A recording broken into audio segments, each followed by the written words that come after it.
Welcome to another episode of Where's My Masculinity? Today we're starting a series called My Journey to and Through Manhood, where I'll be having various guests that come and talk about their journey. Starting off with one of our hip-hop pioneers in South Africa, Snazz D. If you know anything about hip-hop, you know about Cashless Society, the multi-award winning group. Thought I'd bring Snazz over to talk about his journey to and through manhood, particularly in the context of how popular hip-hop culture can influence the minds of young men. Snazz, What's good? how you doing? I'm fine. Good to see you. Thank Good to you. see you. Thank you. Shall we take a walk? Yeah. Come Let's with go. us. So I wanted to start with just the early stages of your journey. How did it all start? Okay.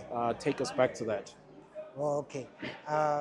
I used to go to the club where they were playing hip hop, and the only club that was playing hip hop, like underground hip hop, was Lee Club.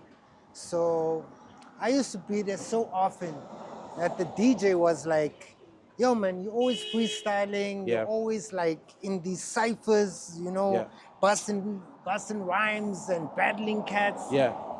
Why don't we have a on-stage thing where you host the shit and put rappers on?" So I started hosting an open mic and getting paid 300 rand a day. Wow. Every Saturday I would make my way to the club, help the DJ carry the crates in, and host the open mic and get 300 bucks. Wow. That's a nice deal. That's a dope deal. I was at the National School of Arts at the time, right? So I would break out of school, Yeah. me and Malefani, Yeah. my boy, and we go to the club and do this shit, And there was a producer from New York Yeah. in the crowd one day Yeah. that saw me introduce all these different rappers: Amu, Yeah. Wicked, Yeah. Shorty Skills, Yeah. Loco.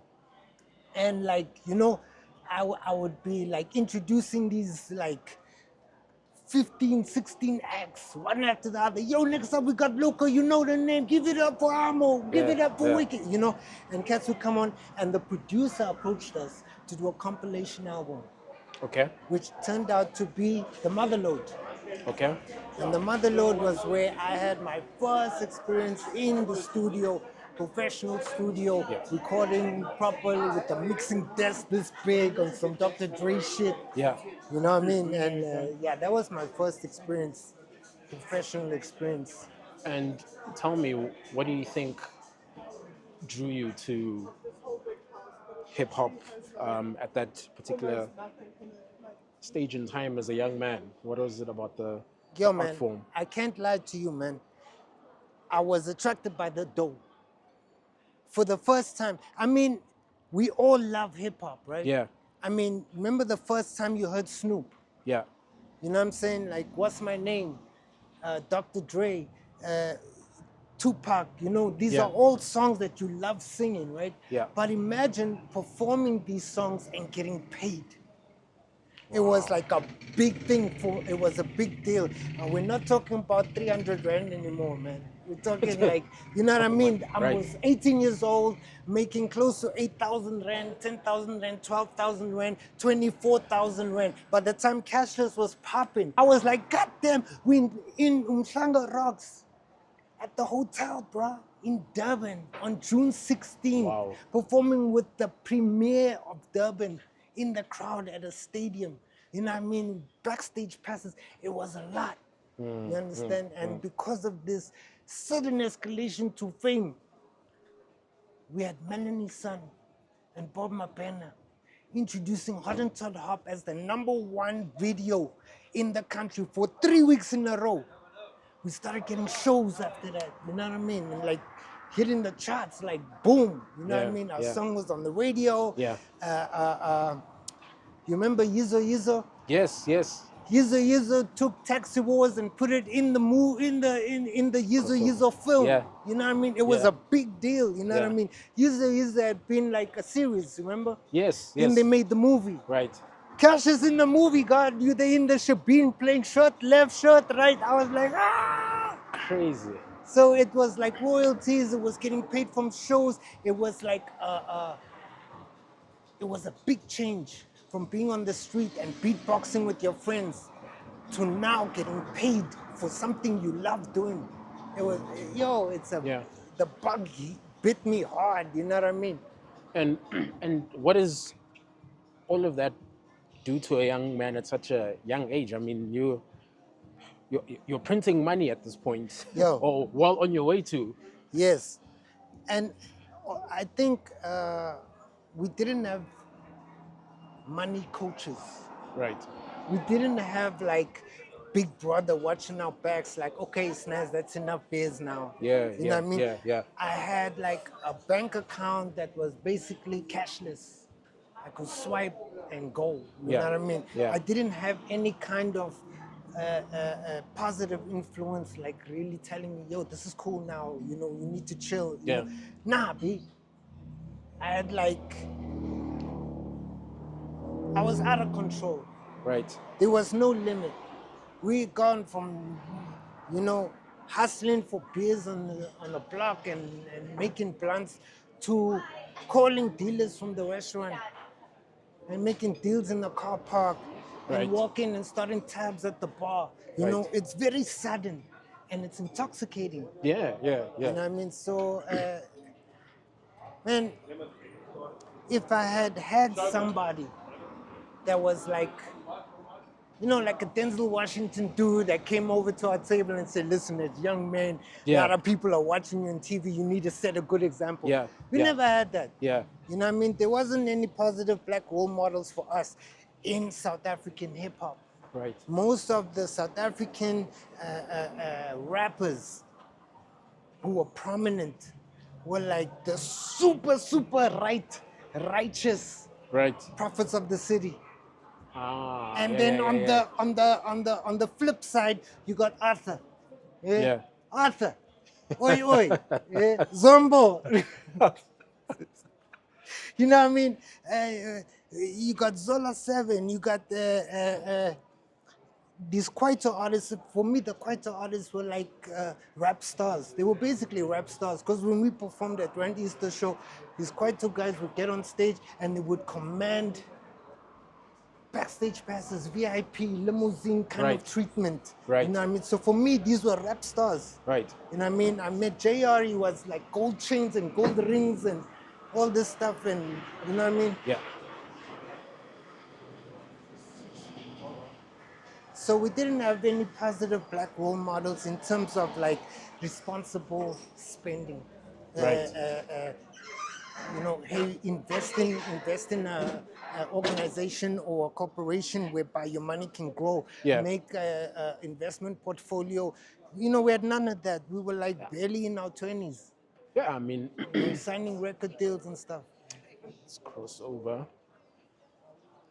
And I suppose then that lack of mentorship, Yeah. particularly from either peer level or older, created quite an interesting series of decisions, right? Yes. Here's the other thing. Most of our, if I can say, influences were overseas cats, the international rappers. Remember that Wu-Tang, Nas, Biggie Smalls Yeah. had their own company. This kind of gave us a clue, like, hey, listen, Yeah. we need to have our own company. So Yeah. Unreleased Records was its own entity Yeah. that later signed a distribution deal Yeah. with Gallo to distribute our records. We printed the CDs, we recorded the music, we paid for our own studio time. And you need a lot of money to do that.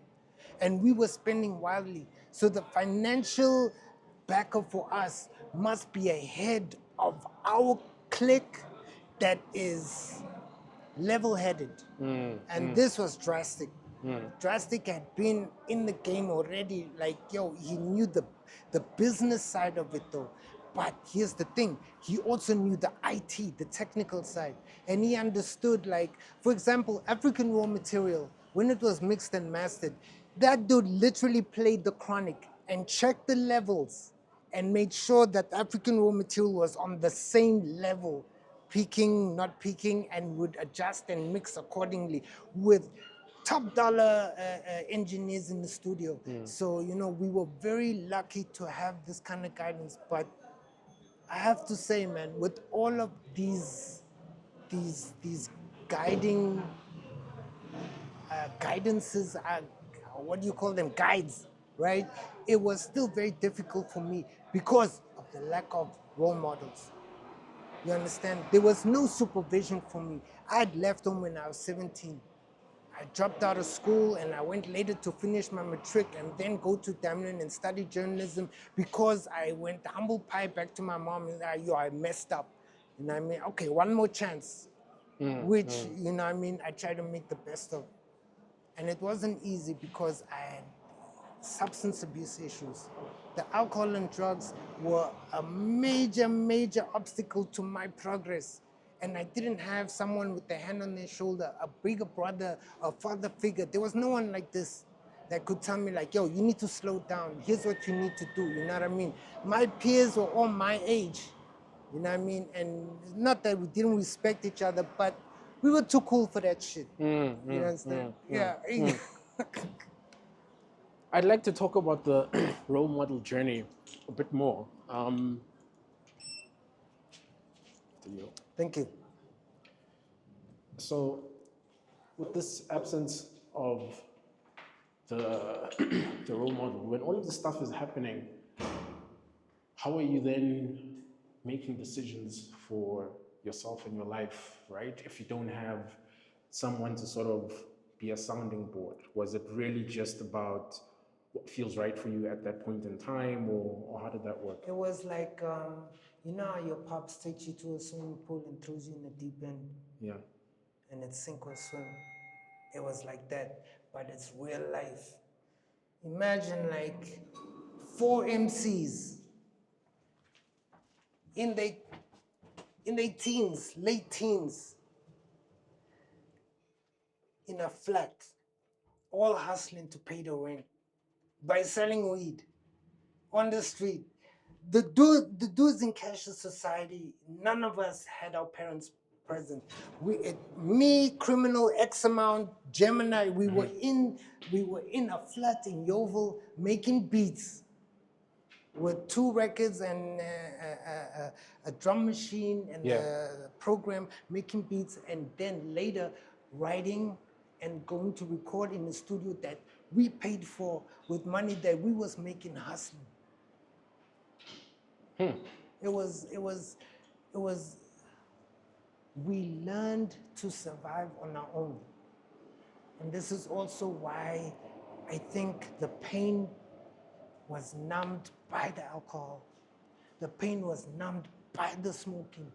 You know what I mean? The pain of not having a real family. We were each other's family. You know what I mean? We're like a gang almost.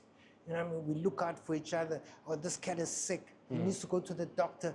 Yo, cats, we need $400 for the doctor so that this cat can get sorted out with Medicaid. We looked out for each other. So we were very tight-knit. And this also made us like depend on substance abuse to numb the pain. You understand? Like we were, I don't know, we were very stubborn. Very rebellious cats. So, Snazz, you'd mentioned. So here you are. You're a young man. Things are happening with cashless society, right? You mentioned not having the influence of mentors, right? Now, what was in your mind one of the thought starters around starting to introspect and interrogate the journey that you were on? Hey, for me, it was ironically hip hop. And when I say hip hop, I mean like the prominent artists of that time, like Nas, Wu-Tang, Biggie Smalls, Del the Funky Homo Sapien, Hieroglyphics, Farside, Tribe Called Quest, De La Soul, MF Doom. These were all cats that were not only the dopest on the mic with the lyrics and the rhymes and the punchlines, but they also they strove to be vulnerable. They wrote lyrics that were honest. in the same way, maybe today J. Cole is maybe different from A$AP Rocky or 21 Savage or any of these commercial artists, Cardi B or whoever's on the radio. There's a lot of there's a trend maybe that was started by Kendrick and J. Cole to be a little bit more vulnerable as opposed to the super MC. In the same way, these American artists sort of like, pushed us to be a little more open in questioning our heritage, in questioning our roots and who we were as African rappers, and it can be very scary if you're a dope MC to go on the mic, on a stage, and say that you're addicted to alcohol because your father beat you. But you don't understand that out of the 6 million people in Soweto alone who are afflicted by alcohol addiction, your voice could trigger a healing process. But because there's no one brave enough to go and say these things and admit that, you know what I mean? What's step one, man? You know what I mean? Denial, admitting. Without someone having the courage to accelerate the change personally, and I mean, they say art reflects life and vice versa, right? Yes. So an artist, to be a good artist, would have to be painfully honest, on record, literally, in the studio. Do you recall the first time you went there and being like, okay, let me just get some of this pain out and vulnerability? It was very tough for me. It was very tough for me because I was dealing with a lot of trauma, childhood trauma. Wow. That prevented me from opening up because I didn't understand that I needed therapy, that I needed counseling. I had no idea. For me, that shit was for softies, like rich people or some shit. It was very foreign to me, the idea that, you know what I mean? And for me, the first time I really expounded on this issue of substance abuse, of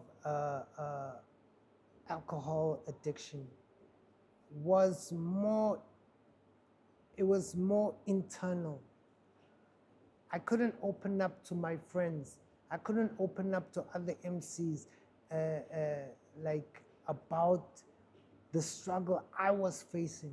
You know what I'm saying? The fact that I was at a point where I had been abusing alcohol for so long, my hands are shaking if I'm not drinking.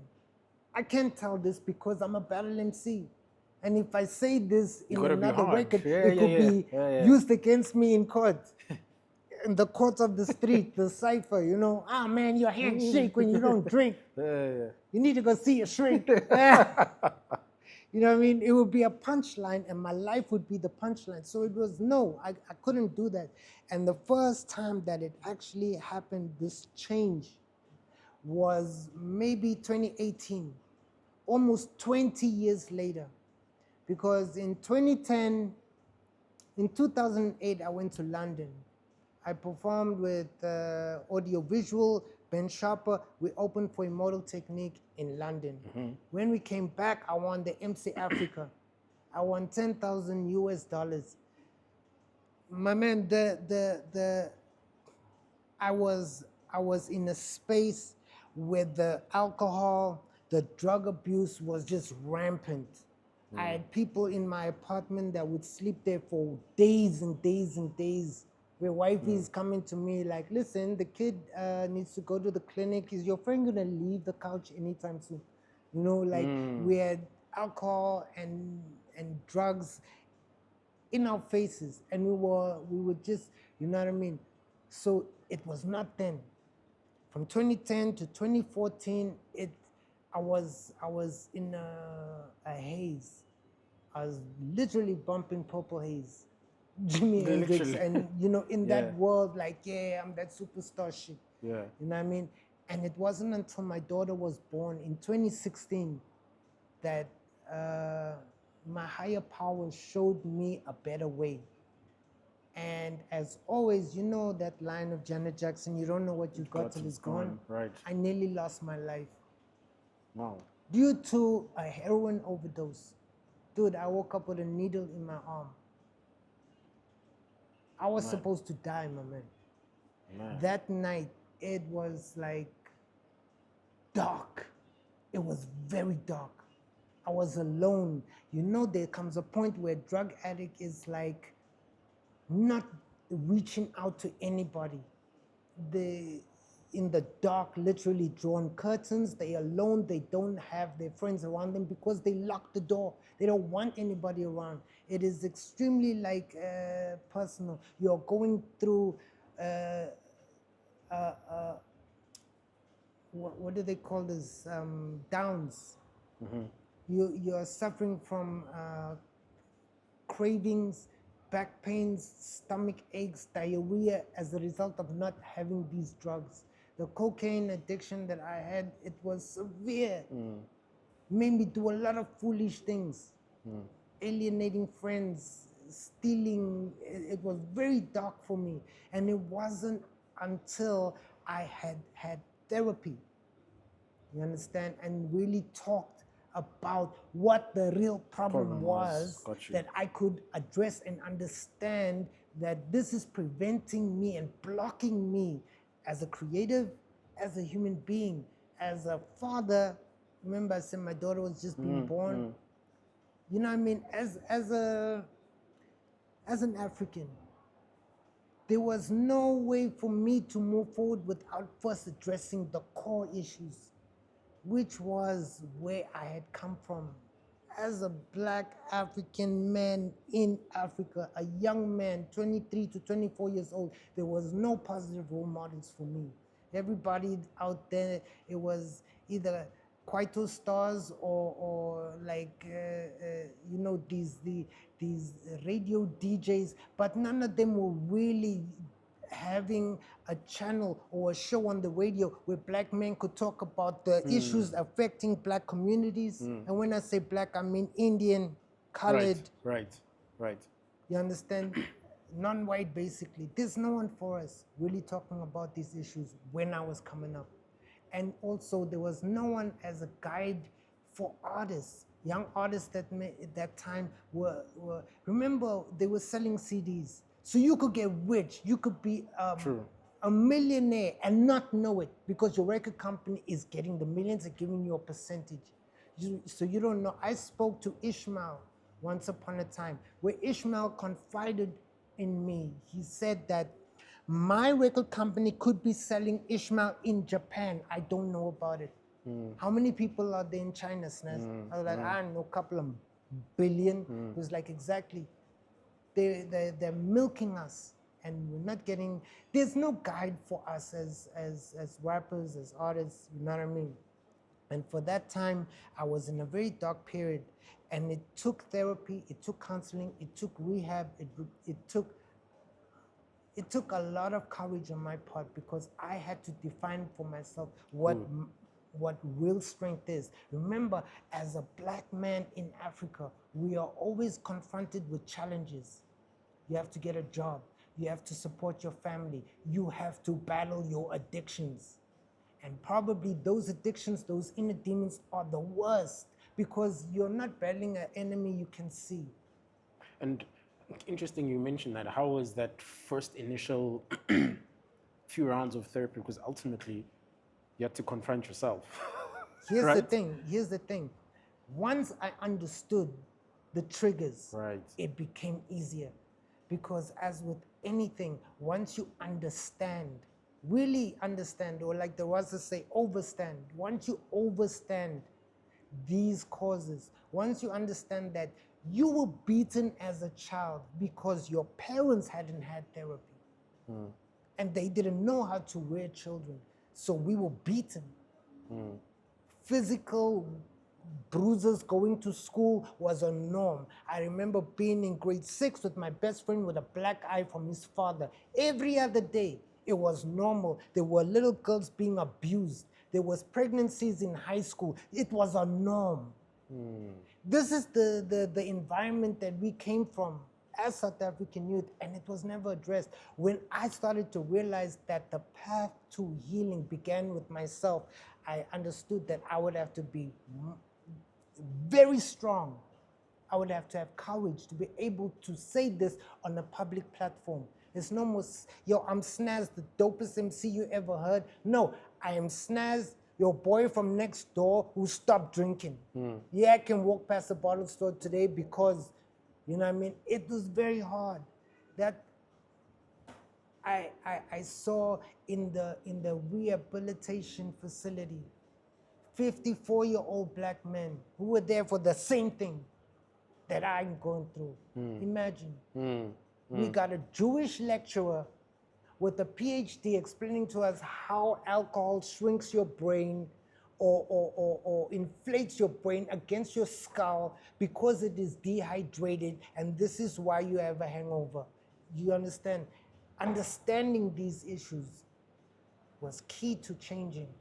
It was key. So for me, the next logical evolution in my creative process was to share this information. Right. But here's the thing, the radio and television and record company ain't trying to hear that.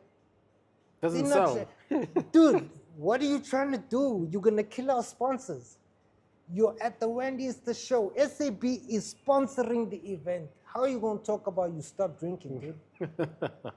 We need you to wear this Castle Light t-shirt. You Wow. understand? It was, Wow. I realized that the enemy was, like Dead Press said, bigger than hip hop.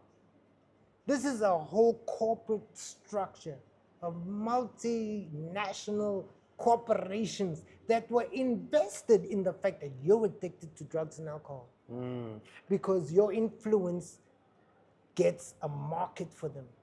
In the same way that today, social media, I believe, is another addiction. I watch my kids with the phones and no screen time. My son threw his bowl and spoon and cup on the floor. He's 8 years old because I hadn't charged his phone. Wow. Yeah, this is Wow. what we do. It's a new kind of addiction, but the symptoms are the same. If my friend who I invited to my crib was prevented from going to my fridge and getting a beer, he would also throw his bowl and cup and food on Same the thing. floor. Like, fuck Same this thing. shit, man. Same thing. And tell me, when you started on this your own journey of telling your truth Yeah. to yourself, talking about some of the childhood trauma and all of that kind of stuff, the reaction that you got from men that were around you at the time, what was that like? Were they like supportive, or was it the typical sort of this dude is Here's the getting thing. soft on us? Here's the thing. For me, I didn't give a damn.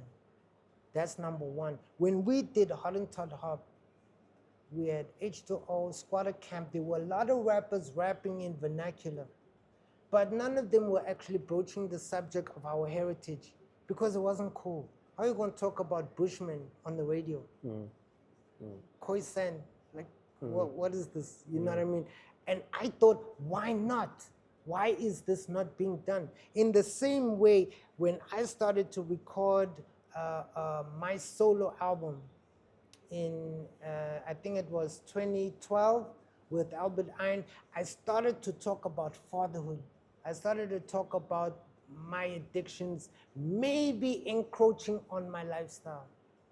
As in, my daughter's school fees I am using for other things that I'm not supposed to. It was very dangerous, but to be able to share that, this on yeah. record, it took a kind of fearlessness on my part, because no one in my crew was trying to write a verse about how fucked up they are as men. You know, so it was, I realized that, like, I would have to do it on my own. But like I said before, I was inspired by MF Doom. I was inspired by Tribe Called Quest. I was inspired by a lot of like American rappers that opened up. You know what I'm saying? Like I remember like when I heard Kendrick Lamar's album, first album, there was so much that I could relate to. Him getting a job and quitting because his friends wanted to break into a house. You know, like these kind of things are like things that we go through as youth, you know, and no one really addressed. So them being open made me want to be open. But here's the thing with me, man. I tend to go hard in the pain. I tend to go the extra distance. And I wanted to be sure that I was on the right path. As in, before I shared my life journey, I wanted to be sure I was going about it the right way. Right. In order for that to be done, I had to be healed, or I had to be on the path of someone who's a recovering alcoholic, a recovering drug addict. So I have to go to NA. I have to go to AA. I have to walk the walk in order to talk the talk. I can't be talking about stopping alcohol, but I haven't.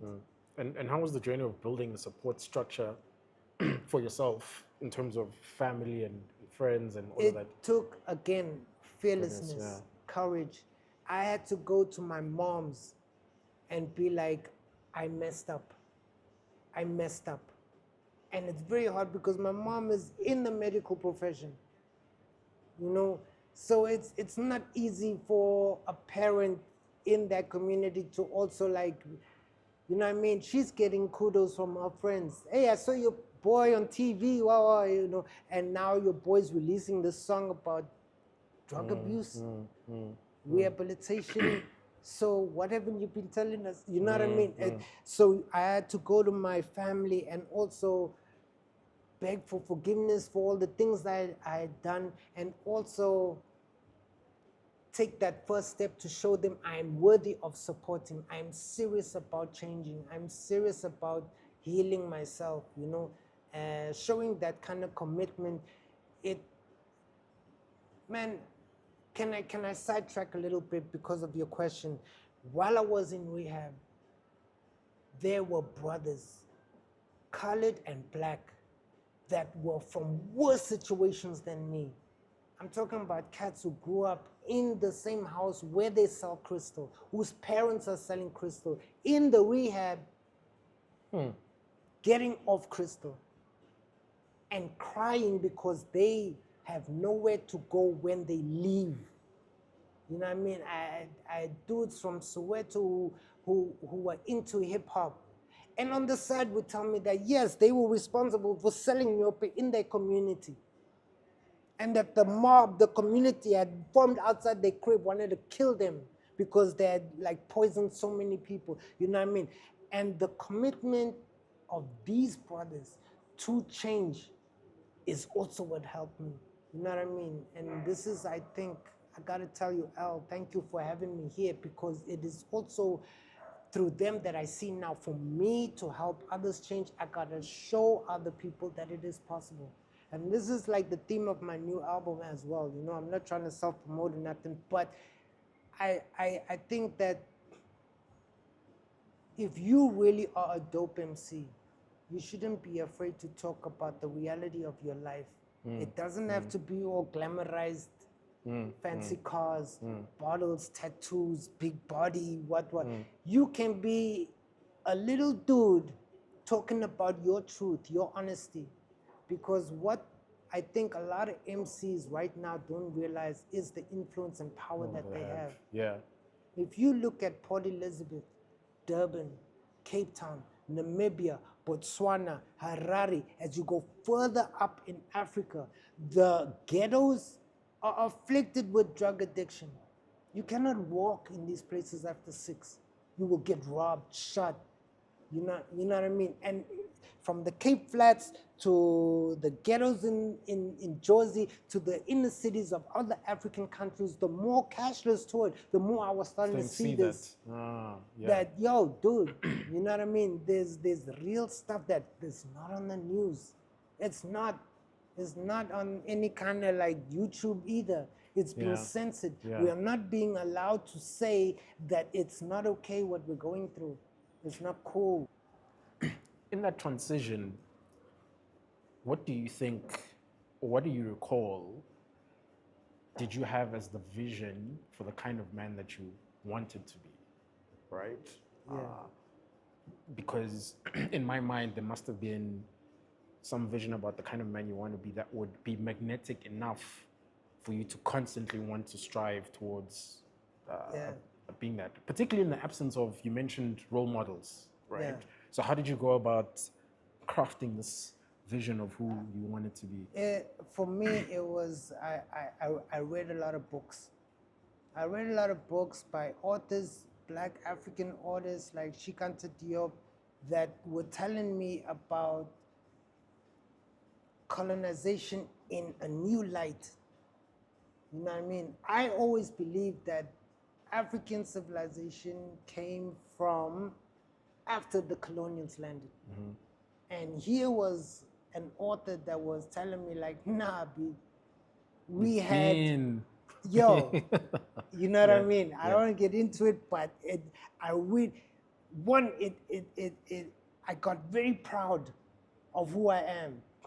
And the more I listened to the radio and the dopest rap of the month or the dopest album of the month, I realized like, yo, how come they ain't talking about, you know what I mean? And I realized that if I could harness this knowledge of my past and also master myself, conquer my inner demons, the urges that I have because of my low self-esteem to drink, to smoke, if I can understand the root causes and triggers of this behavior, combined with that knowledge, and going to school and getting an education and having a trade or a career whereby I employ all these elements, I could grow as a human being and I could have a better understanding of my society and brothers. But more importantly,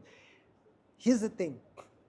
As I was evolving as an artist, I realized, I think around the time, maybe 2016, that this is gonna sound foolish or funny to you, man. It wasn't about me.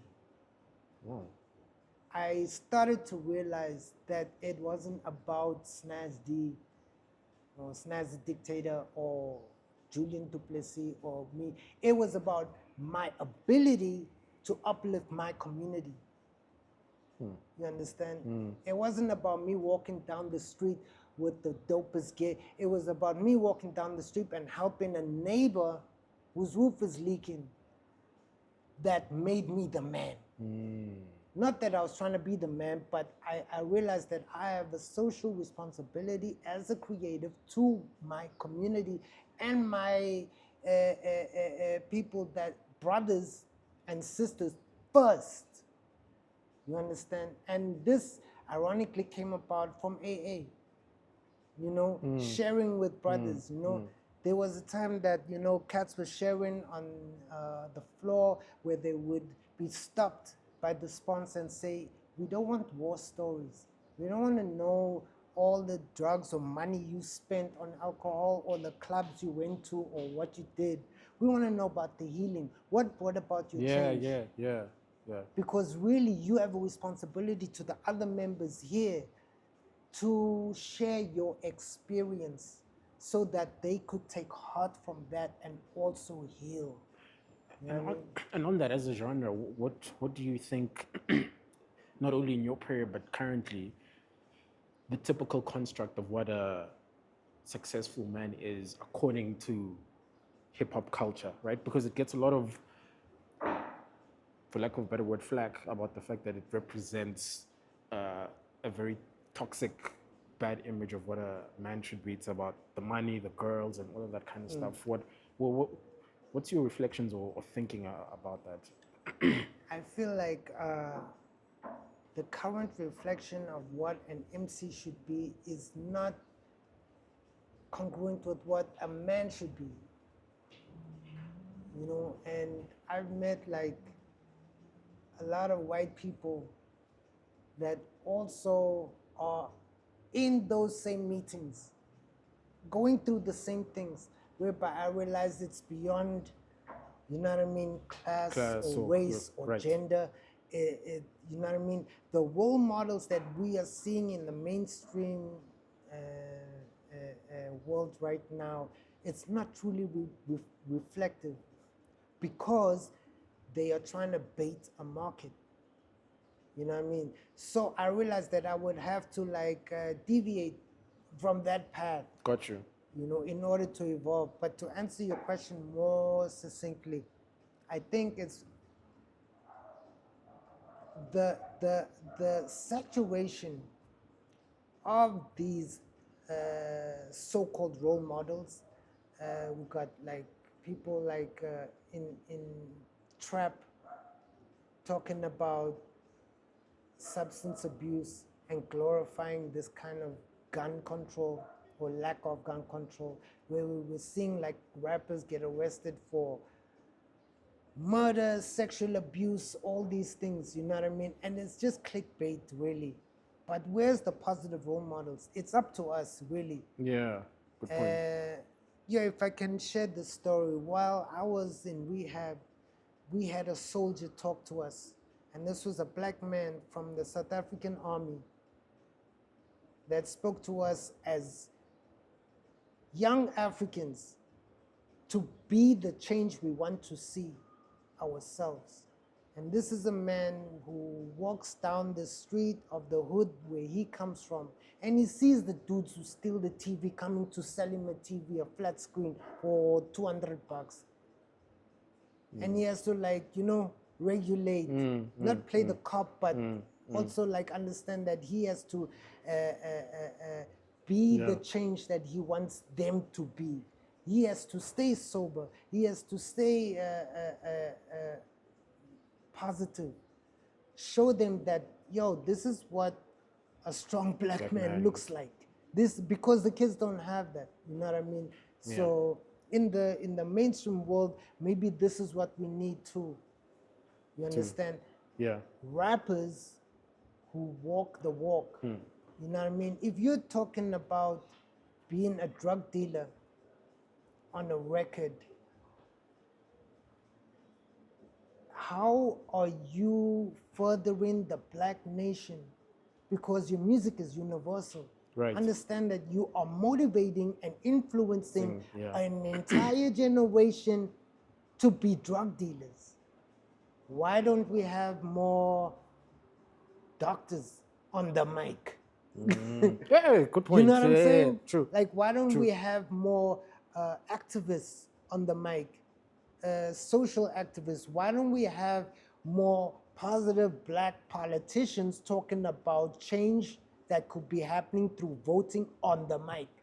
You know, I mean, this is maybe the next school of rapper that, you know what I mean? You raise a good point. Can be encouraged. And in talking of change, I'd like to talk to you about a particular chapter in your life that probably was also part of your chapter of change, being a father. Yeah. Talk to me about the journey so far of fatherhood, how that was like. So you mentioned about the birth of your daughter, how that also was a spark for change. So yeah, tell me about. It's interesting, right? Like, I have a song on my album called Mysterious Signs. In this song, I talk about the fact that I had to sell drugs to support my habit.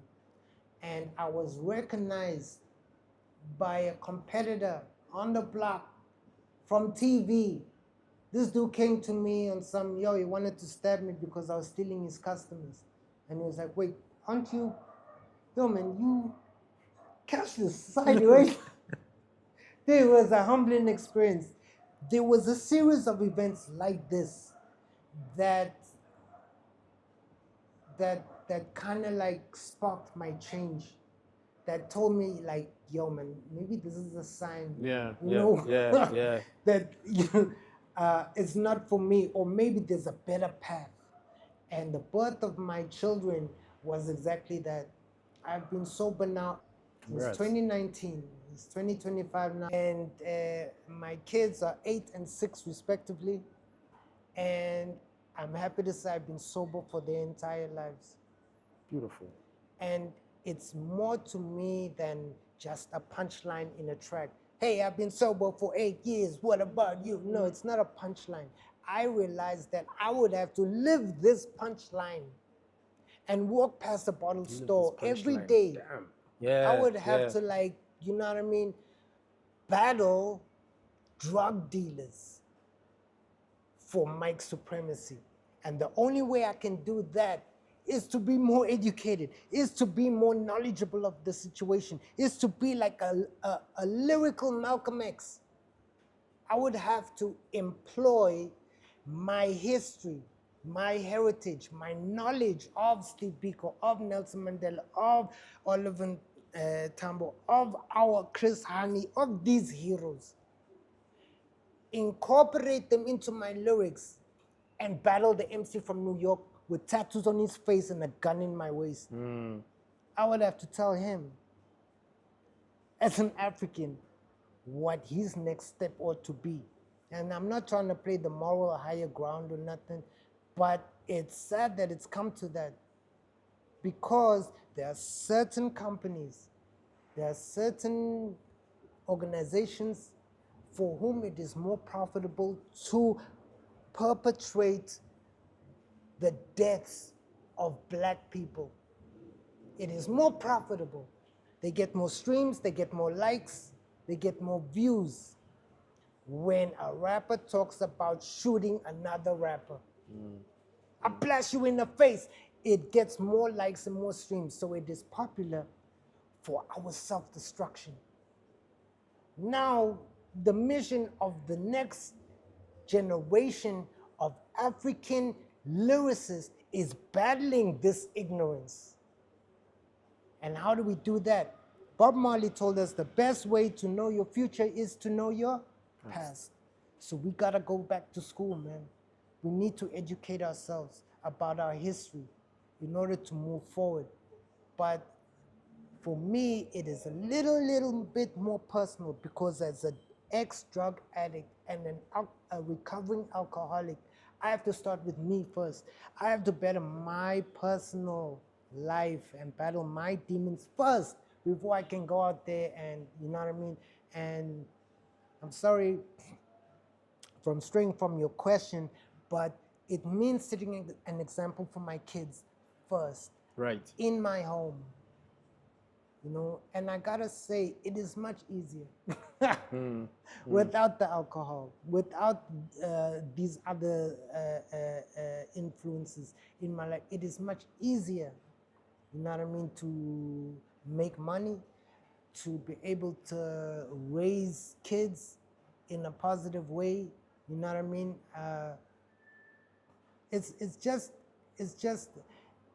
It's also kind of being like grateful and appreciating the second chance that I've been given. You know what I mean? Because I know I was on a lost path for a long time, and there was not many people out there for me.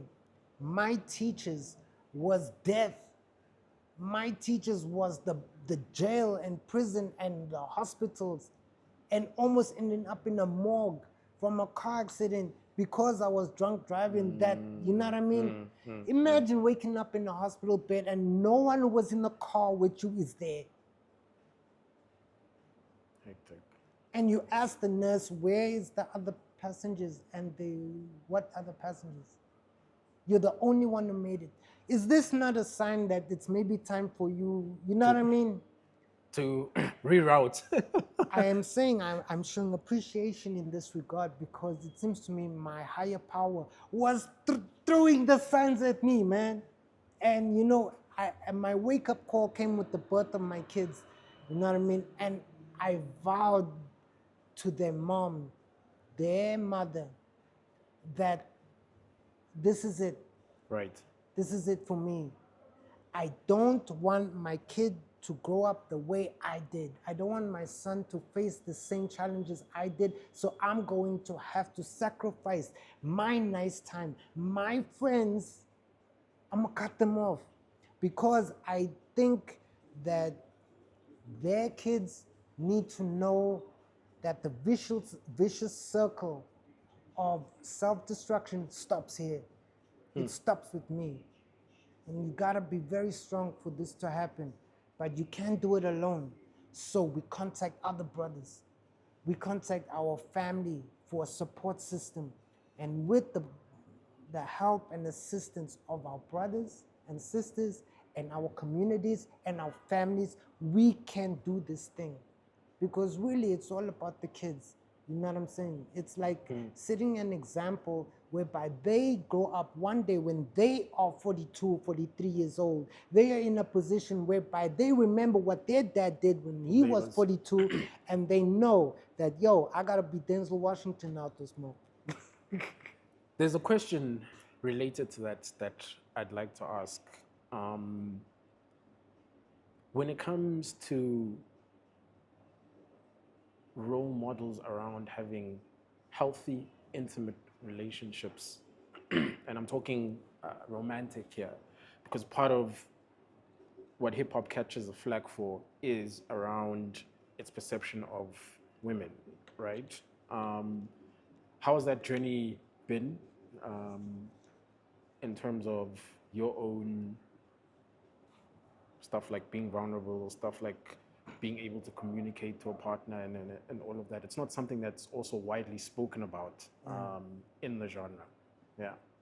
I think there was a lot of things that I was not aware of as a young adult that I'm aware of now. Emotional blackmail. I was not aware that this was a thing. I didn't know. You know what I mean? And when I learned to open up to my partner, I was challenged by her to confront certain stereotypes that I had become led to believe that this is how it is. We don't talk about our feelings as men. You know what I mean? Right.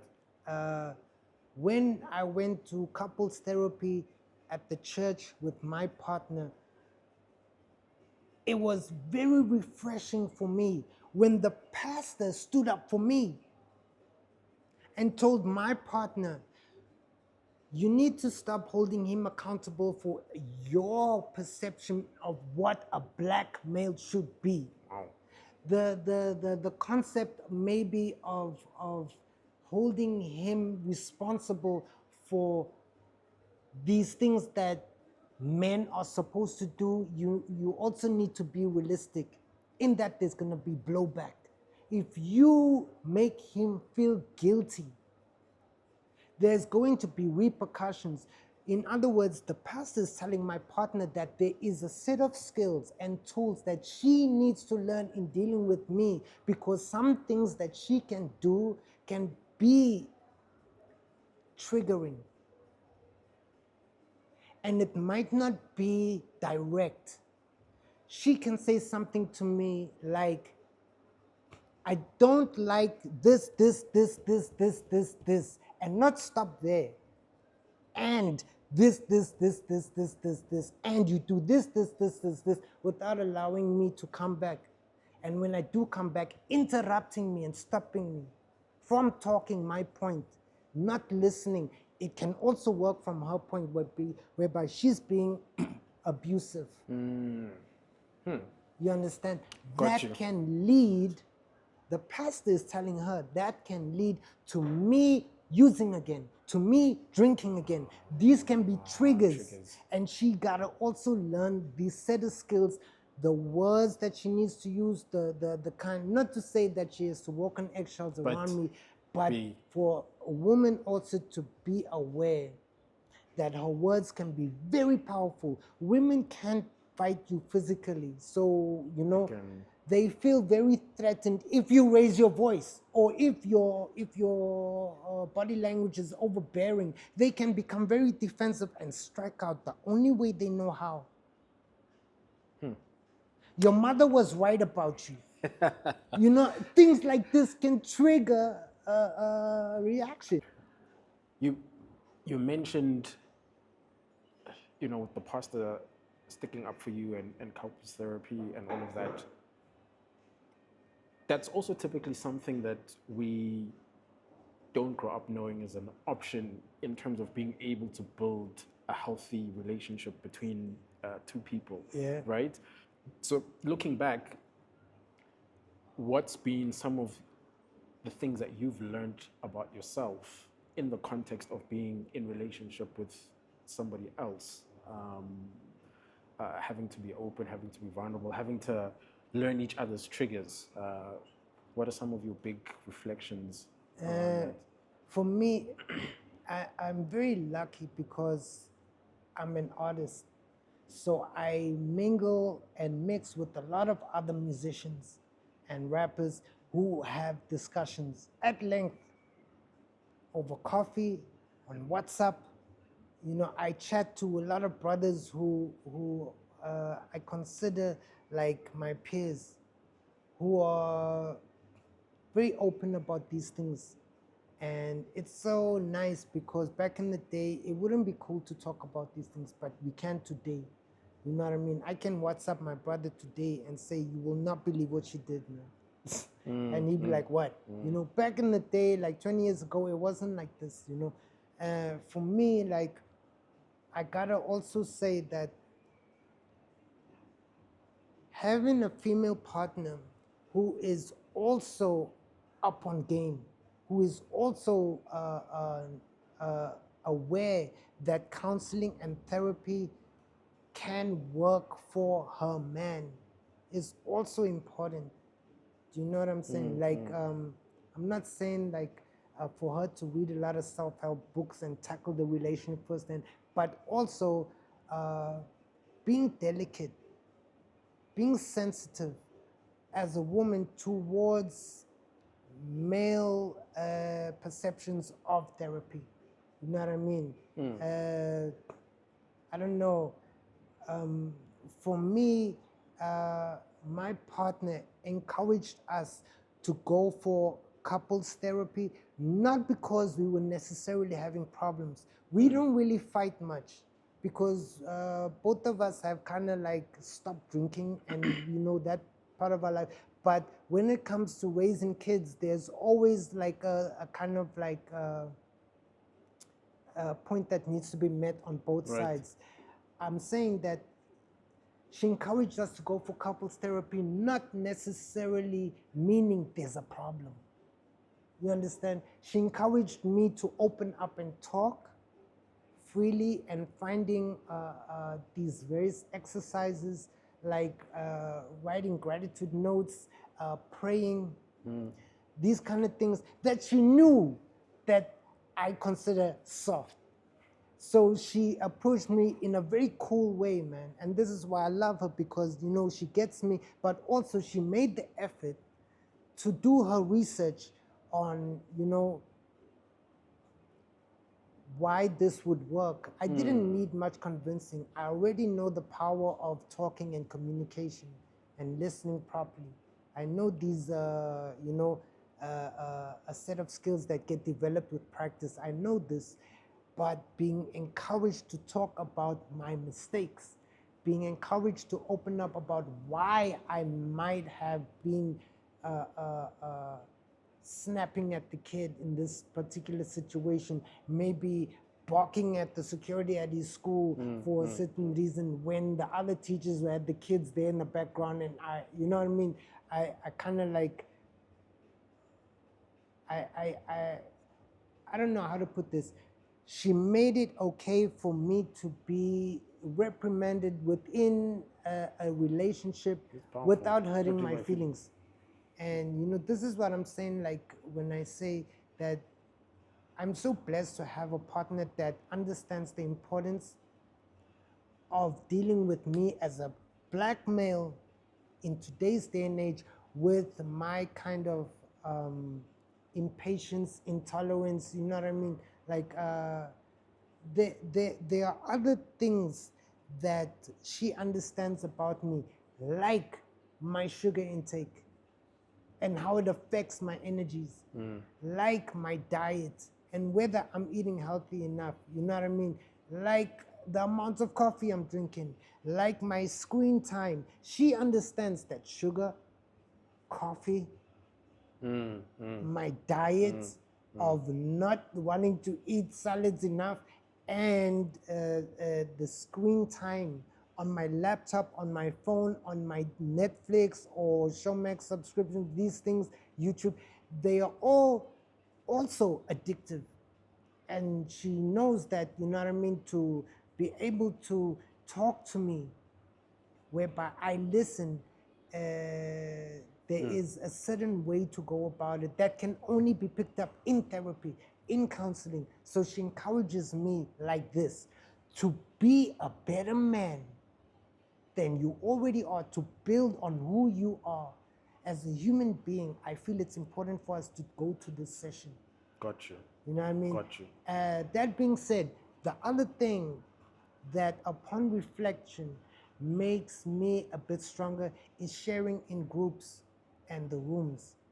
AA, NA, I can't stress enough to meet other brothers from the community that are going through the same temptations to use if their partners start, you know what I mean? And it doesn't have to be drugs. Yeah, got you.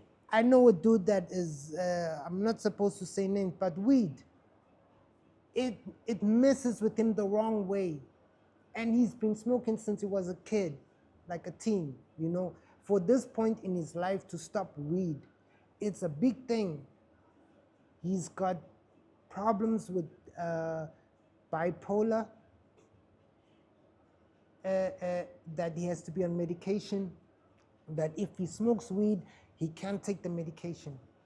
The side effects of these two chemicals in his body will be catastrophic for him and his family. You understand? So he had to go to rehab for weed. And imagine, while in rehab, cats are laughing at him. Bra, you here for Zol.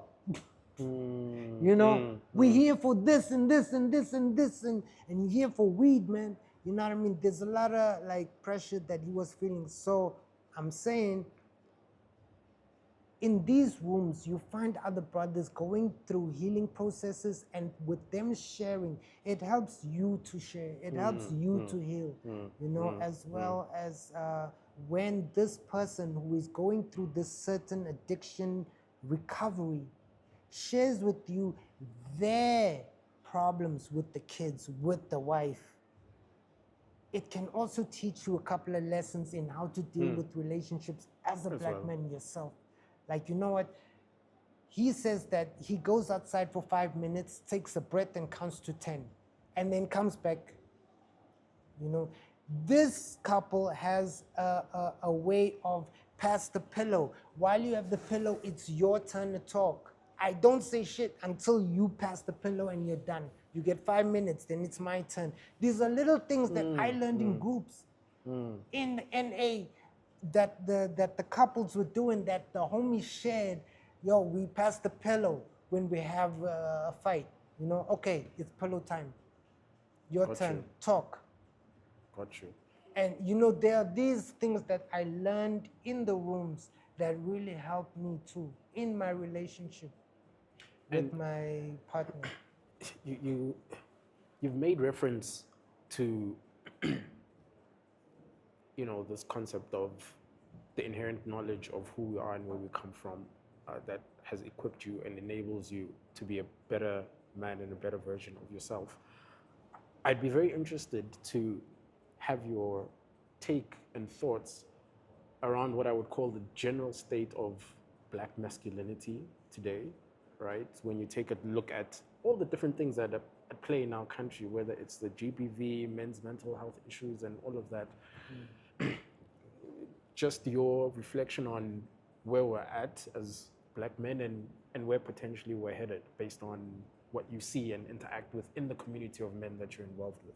I think that our black women have been instrumental in showing us what true strength is. The conditions that our mothers, that our grandmothers grew up in, we as men are being forced to confront today as black men, that we are responsible for these conditions and stopping the patterns of violence, educating ourselves, and also getting the right tools to move forward, right? So I'm saying, in our communities as black men, we have to learn to be unafraid. We have to learn to be courageous enough to change who we are and our system beliefs in order to move forward. So this means doing a lot of research, taking the time to be invested in your communities to change it. You know, like, and this is not just for artists or rappers, you know. I speak from hip hop as a point of reference for myself personally, but I also understand that, like I said before, across race, gender, you know, class, there are challenges that we face as men that can best be handled if we know ourselves first. I had a therapist once who told me a story, right? This was years ago, and I had had a partner who was also abusing substances, the same way I was, drugs and alcohol. We were two peas in a pod. And I told my counselor in rehab that when I go home, my partner's gonna be drinking, she's gonna be using in front of me. So what do I do? How do I be able to have a family whereby it's healthy, where I am recovering and she has seen my change and and you know what she told me? She said, imagine you're on a boat and there's a storm. There's one life jacket for the two of you on that ship. Who do you save? The life jacket can only save one person. So you can give it to your wife to save and you die, or you use it to save yourself. You can't save both. What do you do? It is a very tough question.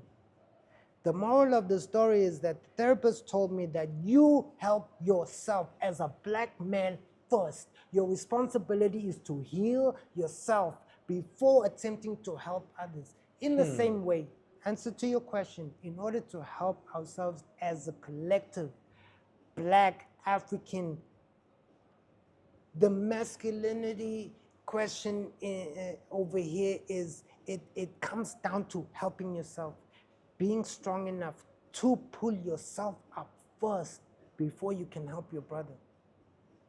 Yes, you can share the experiences that you have, you know, on your path to recovery, but you gotta focus on you first. You have to be selfish with your needs first. You can't have a relationship whereby one person is maybe addicted to alcohol and expect to have, let me put it like this, right? Most people believe that in a relationship, you bring 50%, your partner brings 50%, you make 100, right? It's not true. It's not. You need to have 100%. She needs to have 100%. This should be the new status quo. We're not contributing and putting 50-50. No, you make sure you're whole. You make sure you are on the path to healing. You make sure you're in recovery. You make sure that the steps that you need to take to raise your kids as a black man is being fulfilled by you first, before you partner up and raise these kids and partner up and create a family, to partner up and create a relationship. It will be better for both of you if you're 100% first. This means, unfortunately for our generation, having a goddamn job. It means abstaining from substance abuse. It means being cold-hearted about your shit and being selfish. I come first. It means that my money in my bank account is mine, and having the stability in your life to say, no, I can't borrow you this money. You know what I mean? I need it for myself first.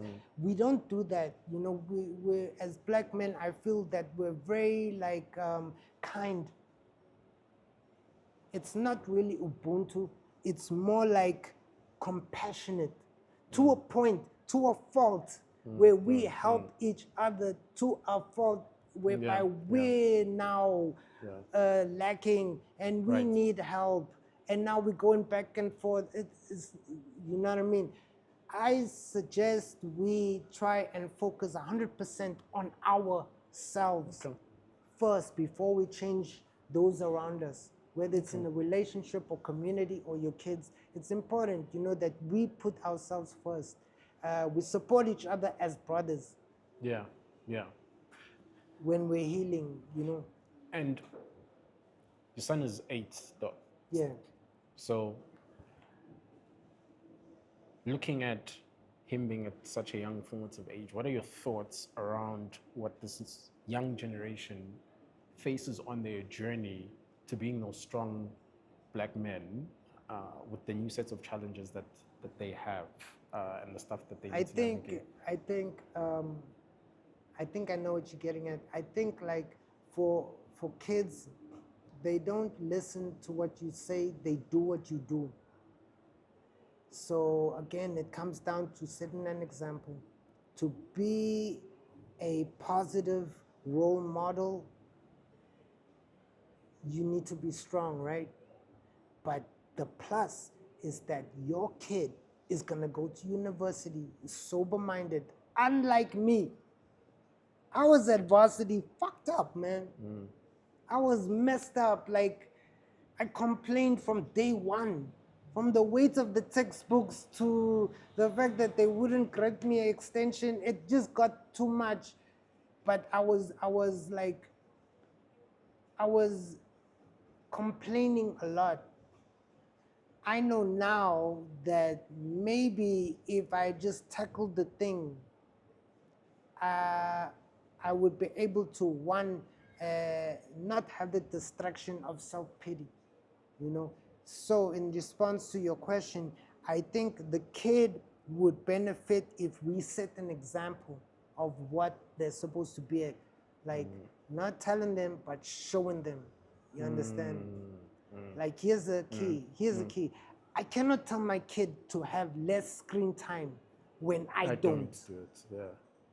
You understand? So I'm taking my kid to the park more. I am trying to walk to the spa with him, even though it's far, so that he can also see that I'm also without my phone. You know what I mean? Like, I'm trying to like lead by example. I think it's easier for kids nowadays, you know, and it's also harder. It's also harder because they've got more choices, yes, but there's also a vast world of choices to which it can become just overwhelming to a point where, you know, they might need guidance. You know what I mean? And the only way I think to guide them properly is to lead by example, you know, to show discretion, you know, to maybe watch movies that are more locally produced as opposed to American made, to maybe support musicians and artists that are from around the way that you know is positive. You know what I mean? I'm not saying stop him from listening to 21 Savage. He likes Cardi B, and my kid does. You know, I can't stop him. My kid has been playing Not Like Us 7 times an hour in the Uber coming here. He has to connect Bluetooth, and I felt a bit bad, but on a positive note, I can't really dispute the fact that I like Kendrick. I thought Drake had it coming, man. I'm just saying, you know, we use discretion in our guidance, you know what I mean? But also we lead by example. It's, you know, there's lots to unpack, and I'm sure you and I can keep going for hours and hours. And it's quite clear to me it's been quite the journey that you've been on to and through manhood. Looking back, what do you think are some of the things you wish your younger self knew that you would basically tell everyone that's watching so they don't maybe make the same mistakes? I think it would be to read more books. Like, I had no idea, like, as a rapper, how powerful it is to know more words. Reading more helped me write more. You know, I was actually quite a nerdy kid, man. I was very studious because my mom encouraged me to read like Tolstoy, like newspapers, like at a young age. And as I got older, I started to read like more diverse authors from South Africa. And when I left South Africa, when I was like in Germany, I learned that South African authors are the shit. When dudes were like, your mom knew Bessie Head. Dude, you know, when my mom herself told me like Rian Malan, the author of this book, the Alan Payton, these ones, they used to live over there. David Webster was an activist in this neighborhood where we are taking our kids to the park.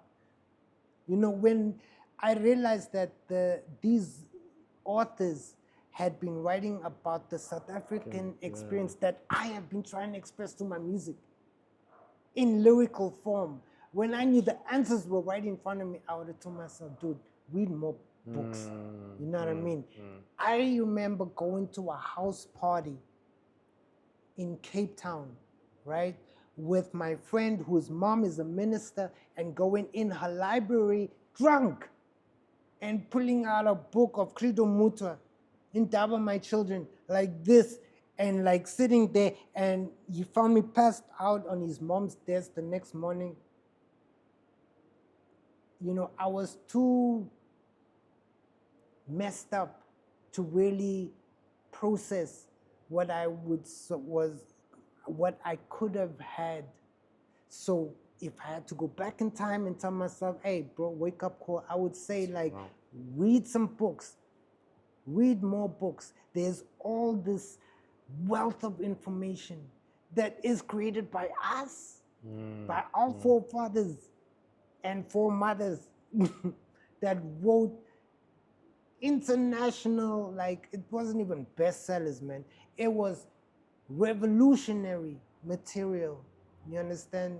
And if I knew that, you know what I mean, these authors were from the same place where I grew up, I would have like made changes long ago. That would be number one. And number two, I would say like, don't be afraid to get political in your art. There's a lot of artists now, like in the art world, not music world, the art world, who are very proactive politically. I feel that as rappers, especially MCs in this country, they don't have the balls to say something on record. If you had to go to maybe Chicago and you find out Common Sense is got a song on radio where he's criticizing the mayor of Chicago for the violence that has been happening in the gangs in the south side of Chicago, you would be amazed. You understand? In the same way, if you had to go to London and maybe find these rappers who are addressing social issues. I remember when I was in London, I was approached by a university student that told me, Snazz, we have Blaze the Breaks, the vinyl from Cashless Society in our record stores. Would you come to a protest march of the university students on Tuesday? We are protesting XYZ this. Do you mind? It'd be an honor to have you. Do you see what I'm trying to say? There's more activism through art. We know that in the same way, this podcast is a platform for change. In the same way, art, our music, our books, our films should be about establishing a trend of change. You know what I'm saying? And this is what I would also go back and tell myself, to be more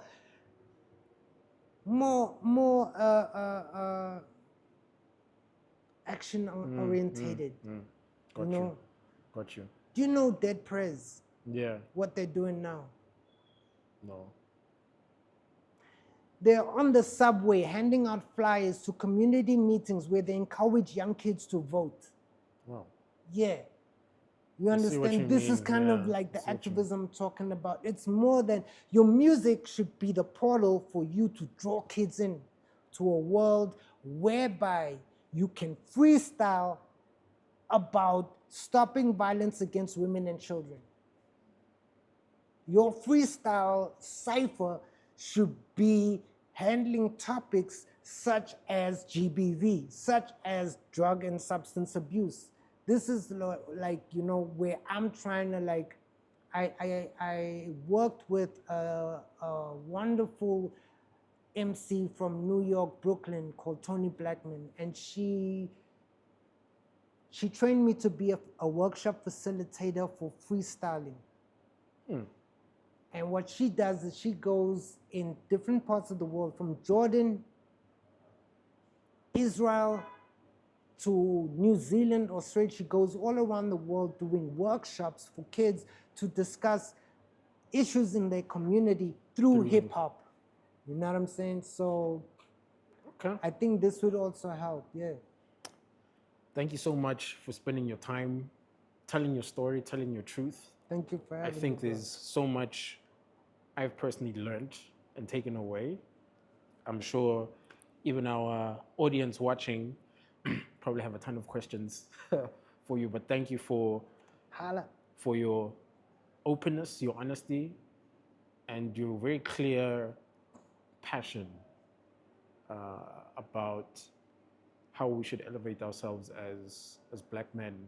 For sure. yeah. I have, like I mentioned a bit earlier, I have a WhatsApp group of like almost 100 MCs, maybe more, from Cape Town to Nigeria, Botswana, Zimbabwe, London, in the States. We have a WhatsApp group, and this WhatsApp group was posting tracks to a point where our phones were getting overloaded, the storage was too much. And we decided to form a podcast called Vibraniac Radio, Oh, nice. which I'm the host of. So I would encourage maybe Check it viewers out. to check out Vibraniac Radio. We are expanding to Vibraniac TV. And it's a place where it has been mostly about music, but maybe we need to also start some conversations more. You know, we've just started it out, so it's in its infant stages. You know, but look out for that if you're trying to get hold of cats. You know. Okay. Yeah. Okay. Perfect. Thank you so much. Thank you. It's been an honor having you. Thank you for spending the time. One more thing, my brother. My album will be dropping with Masauko Oh. very soon, so stay tuned for that. It's the Awesome. story of my journey and my path, you know, forward. And really, it's a musical exploration of my evolution with Masauko from Black Sunshine. Looking forward to Yeah, it. he's on the beat, so that's gonna be dope. We already have a feature from one of the members of Duo Live, Free, in Brooklyn, New York, on one of my tracks, ironically called Change Is Coming. Well, I'm sure that album will have even more gems than the ones that you've dropped here. So please, we'll support. Let us know when it's out. We'll also do a plug on it on our platforms. Salute. And continue supporting you. Thank you so much. Thank brother. you for having me. Thank It's you. really been an honor to Thank be you. here, man. Thank I you. appreciate it so much. No, thank you. Thank you.